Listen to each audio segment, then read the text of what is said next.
Hi class, we'll continue on with one of our additional topics, and this comes from section 4.3, discussing non-homeomorphic spaces. So let's first recall that we say two topological spaces, we'll say x tau and y tau 1 are homeomorphic. Remember, this is the symbol to being homeomorphic if we can find a function f from x to y that is a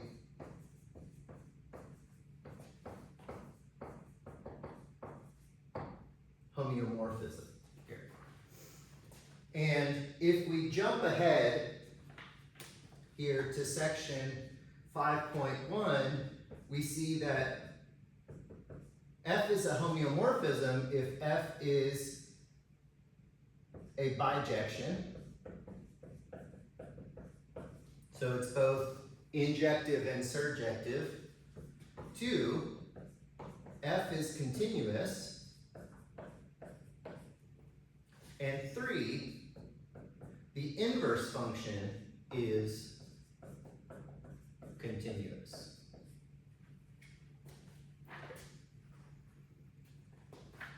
Now,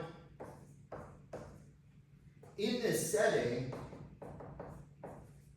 it is much more difficult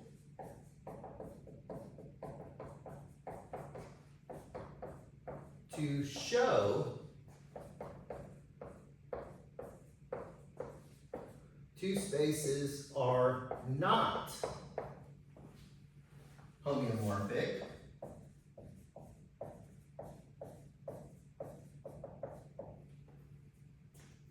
And this is because we have to show that no homeomorphism exists. Remember, this is a there exists statement here, right? If we can find, that means there exists an f from x to y. So if we negate this statement, right? So if we say that they're not homeomorphic, then we have to argue for every f from x to y, at least one of these properties or does not hold to be true, right? And that's much more difficult to do. So many times what we do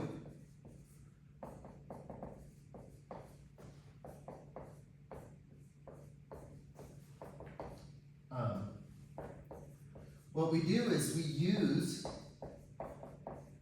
topological properties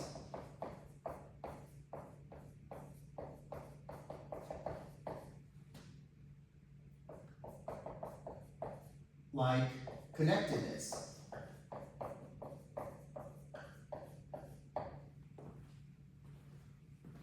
Okay?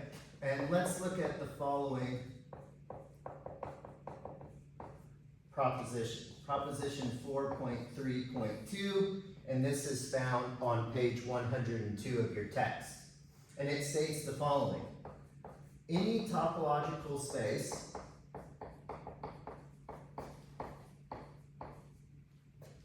homeomorphic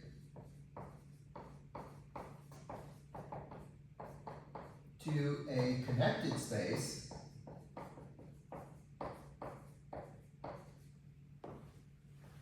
is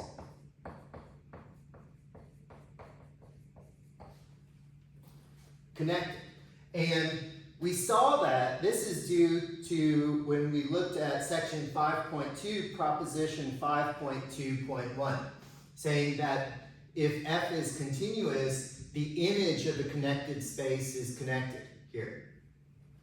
Right? Well, with a homeomorphism, f is continuous. So the image must be connected. Since it's onto, the image is all of y, so y must be connected, right? So if they're homeomorphic, this holds true. So this is a very nice property to argue that two spaces are not homeomorphic, right? So if we can show that one space is connected and another space is not connected, then we know they're not homeomorphic. Here. Okay, let's look at an example.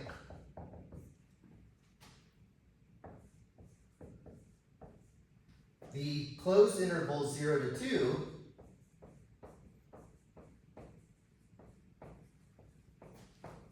is not homeomorphic to the subspace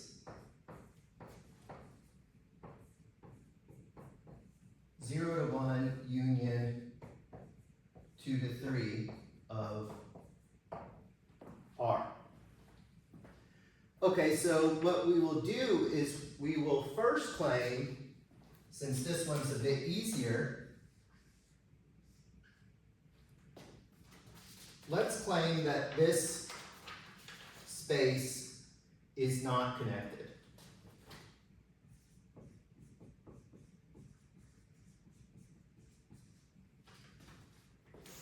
And we will do this by showing that there's a Clopin set that's not all of R and not the empty set in this subspace.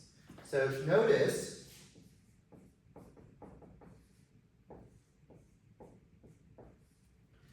zero to 1 is closed in the subspace, since we may write 0 to 1 as 0 to 1 intersect y.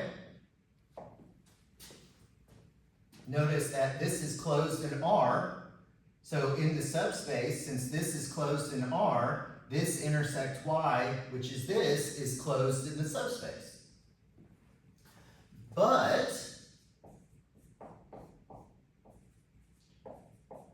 we also see that 0, 1 is open in the subspace, since we may write 0 to 1 as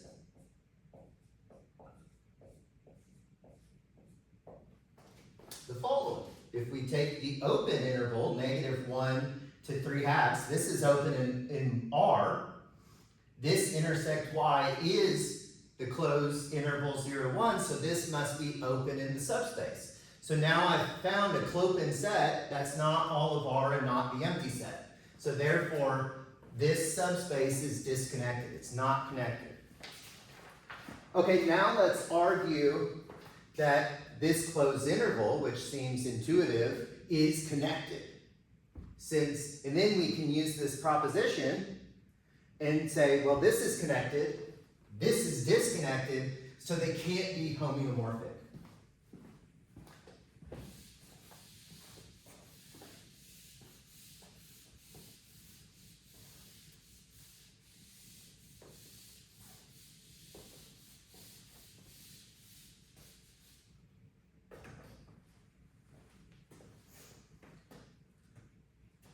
Okay, so our claim 0 to 2 is connected. And let's write our proof here. So what we're going to do is we can mimic, the author says we can mimic one of our previous arguments stating that R is connected by replacing everything in that proof where it says R with this. And that argument uses the idea of the Clopin sets. We can also argue it using, for contradiction, the idea of a separation. So that's what I'm going to do. So suppose, for contradiction, we can find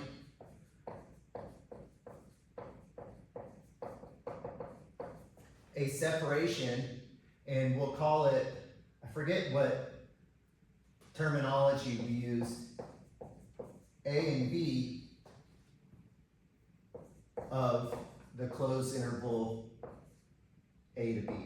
I forget if I use U and V back when we defined separation or if I use A and B here. It doesn't really matter.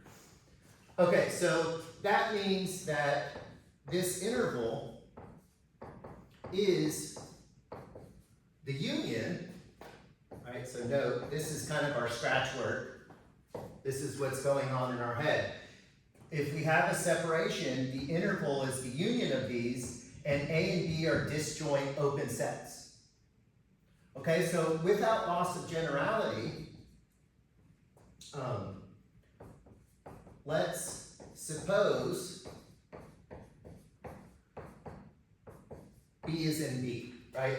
Since the union is the set, B has to be in one of these, and they're disjoint, so let's just call the set with little b to be B, right? If not, we can change it. So this is without loss of generality statement. Okay, redefine, if needed,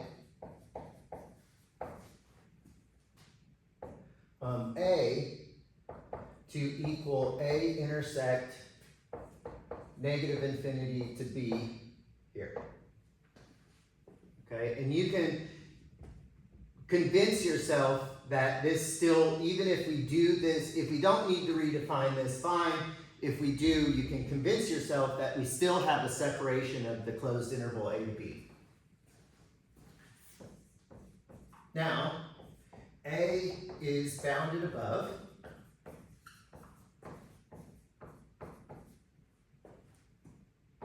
by B, so we may define, we'll call it X, to be the sup of A. Here, right? We know B is in B, so this set A is to the left, so we can have the sup here. Okay, so since A intersect this closed interval is not empty, it must be the case that A is less than or equal to X is less than or equal to B.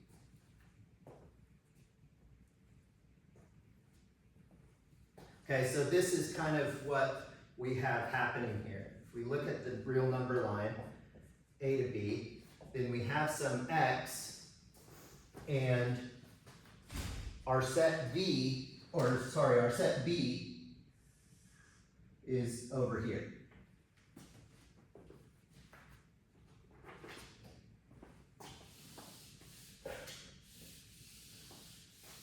Okay.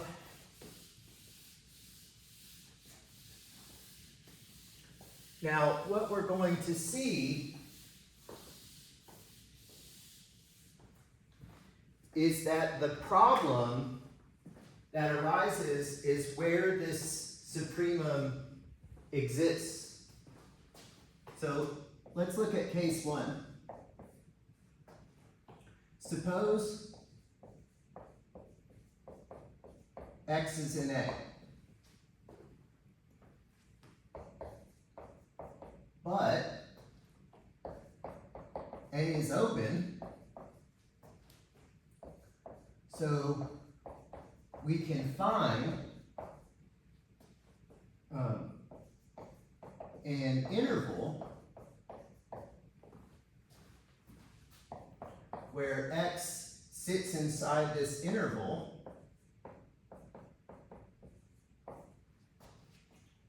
which is fully contained in U for some epsilon, right? Remember that we can, since we're open, we can find a basis element around this point that fully sits inside the interval, but this tells us that X is not an upper bound of A. And this is a contradiction.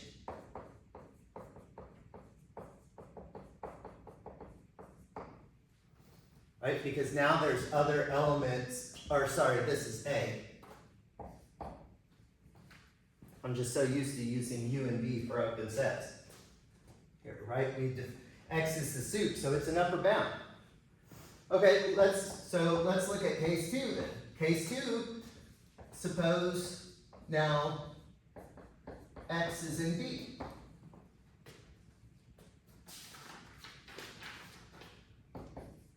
Similar argument, but B is open. So we can find an interval which contains X for some epsilon that's contained in B. But in this case,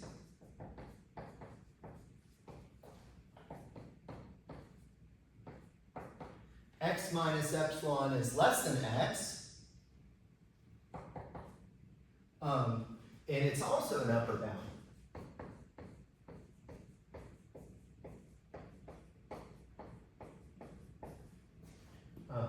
Of A, and this is once again a contradiction.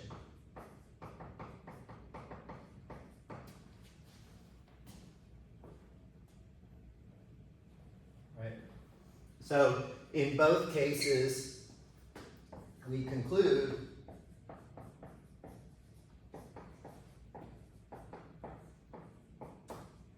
that AB cannot be separated, hence AB is connected.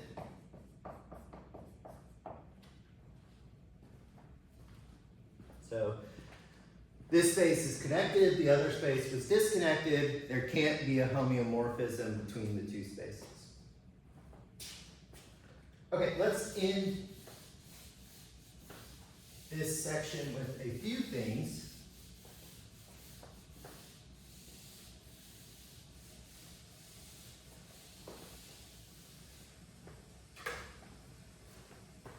So we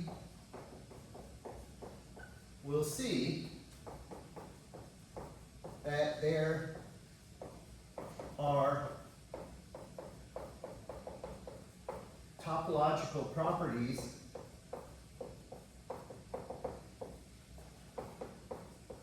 that are what we say preserved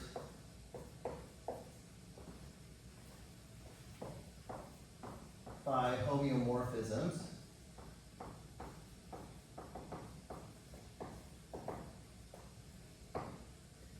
And what's going to happen is these properties will allow us to help distinguish topological spaces up to homeomorphism. Here. Okay, proposition 4.3.5, this is found on page 104, and it states the following: the connected subspaces of R are the following: the singleton sets, the closed intervals, the open intervals,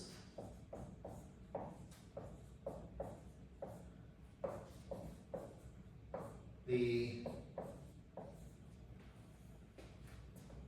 half-open intervals, the rays,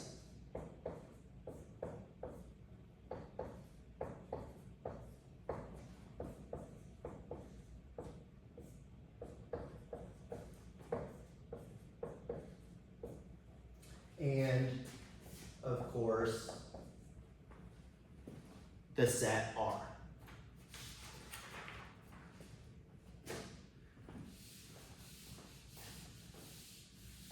we conclude this section with the following statement here. And this is given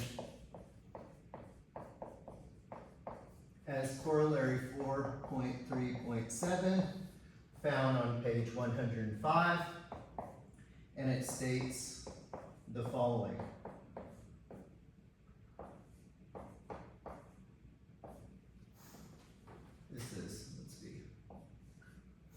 So the open interval is not homeomorphic to the half open interval. The open interval is not homeomorphic to the closed interval.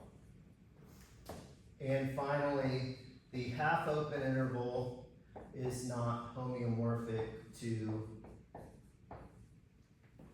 the closed interval here. And we will, the idea, let's look at this first one.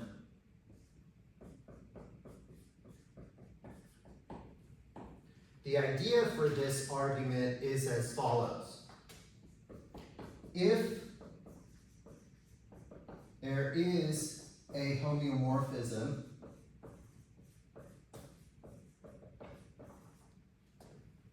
and we'll say F from A to B to C to D,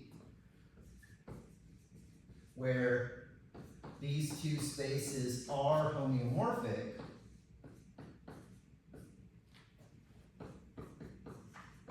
then we know there is an element E in the open interval with f of E equals C, right? One of these elements has to map to our C here.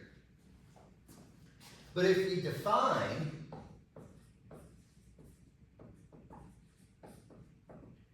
G to be the restriction,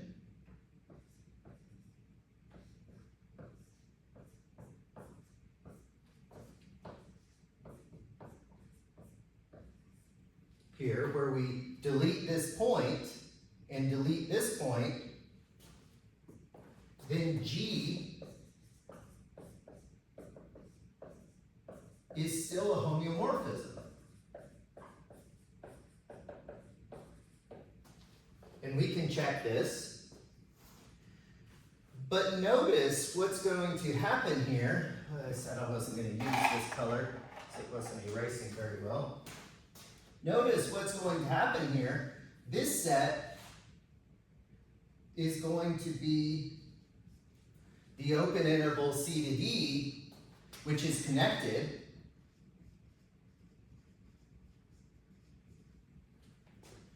But notice that this set, when I take out a point, this set is going to be disconnected.